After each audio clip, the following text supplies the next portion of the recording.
Hi everyone. The time has come to announce a new nation and a new tech tree branch in World of Warships. Today we'll talk about French cruisers, what makes them different from their counterparts of other nations, their gameplay features, and much more. Full ahead!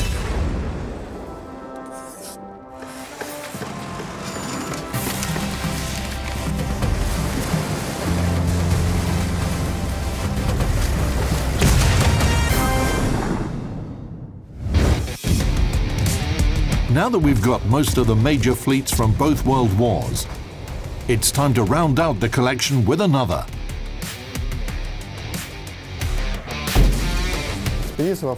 Our expedition to France was very interesting. They gave us 120 boxes with all sorts of blueprints, and I've got to tell you, those were quite big boxes. The amount of work was enormous. The two of us had to dig through all these boxes, and eventually we managed to look through it all and got all the documentation that we needed, not only on cruisers, but also on battleships and destroyers. They even had projects for different aircraft carriers.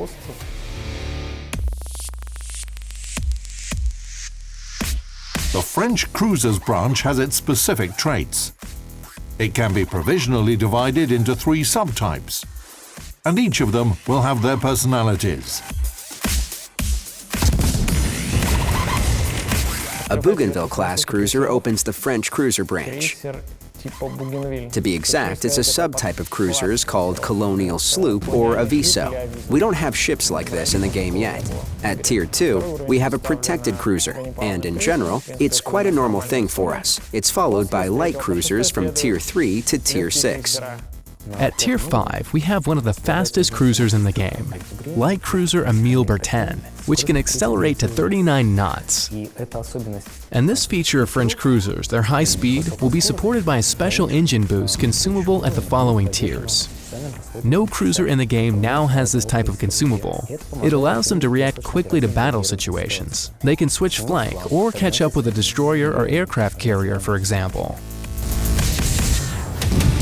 One of the specific traits of Tier 1 to 5 French cruisers that you must absolutely take into consideration is their poor armor protection. Tiers 3 to 5 ships basically don't have armor.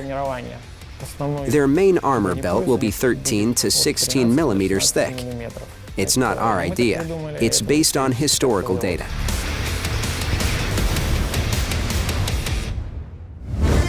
However, every cloud has a silver lining, and this peculiarity of French cruisers presented a humorous comparison. What do French cruisers and French baguettes have in common?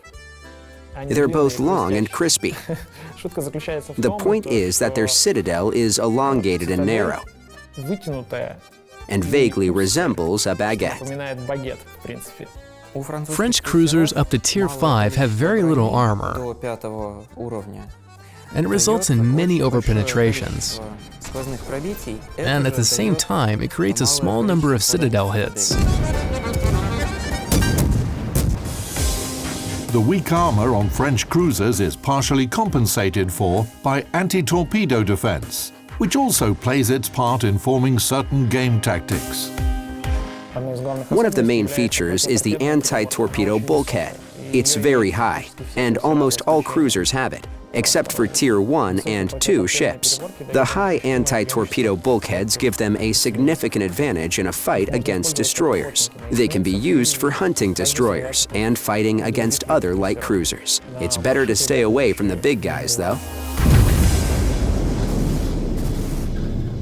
Now that we've covered the defensive characteristics of French Tier 1 to 5 cruisers, let's review their weapons. Their main armament is comparable to other European nations, a standard set of anti-aircraft weaponry, torpedoes. However, the French torpedoes are not so simple. The French cruisers have a gameplay feature. Their torpedo launchers have very good training angles. The specific location of torpedo tubes can give you the edge in a situation when 2 ships clash in a close-quarters engagement. The ship with better training angles will launch torpedoes first and possibly survive the battle.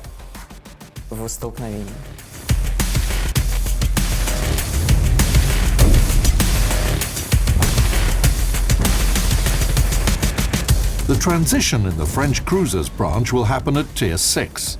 The armor belt of La Galissonière will be 100 millimeters thick, which puts her on a par with some serious adversaries. From Tier 7 to Tier 10, we have heavy cruisers. We also receive an increase in artillery. Tier 10 can boast one of the best artillery systems among cruisers in the game. This means that it has one of the largest calibers in the game. At the top of the French cruisers branch, the primary armament has a caliber of 240 millimeters. It's 20 millimeters more than that of Moskva. Players who appreciate Moskva will surely be eager to try the new Tier 10 French cruiser. As for world-famous ships, the French branch might not have such legends as Leander or Mogami, but nevertheless, it has its own stars. Of course, we'll have famous ships. I'm talking about cruisers like Émile Bertin, La Galissonière, and also Algérie. And we plan to put them at tiers 5, 6, and 7 accordingly.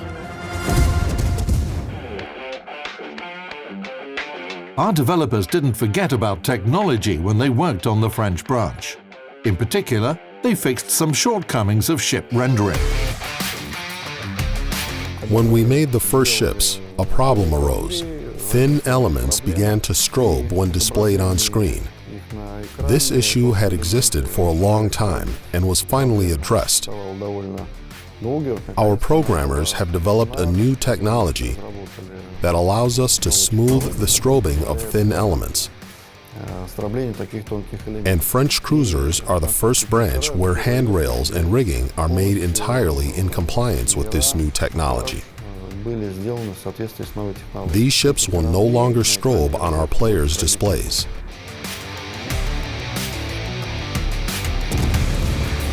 If we summarize this review of the French cruisers branch, what preliminary conclusions can we draw on the gameplay they will bring? First of all, these cruisers should be enjoyed by those who like active maneuverable battles and a tactical approach, because they allow you to accomplish different missions in a battle. From Tier 6 to Tier 10, finally we'll be able to not only hunt for destroyers, aircraft carriers, and light cruisers, but also engage heavy cruisers, and even create some trouble for battleships. And at Tier 10, we can destroy same tier ships without difficulty, because we have one of the largest calibers in the game.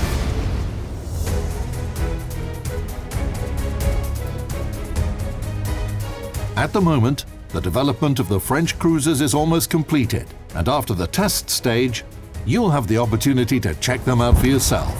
We're sure that you won't be bored when playing with the French cruisers.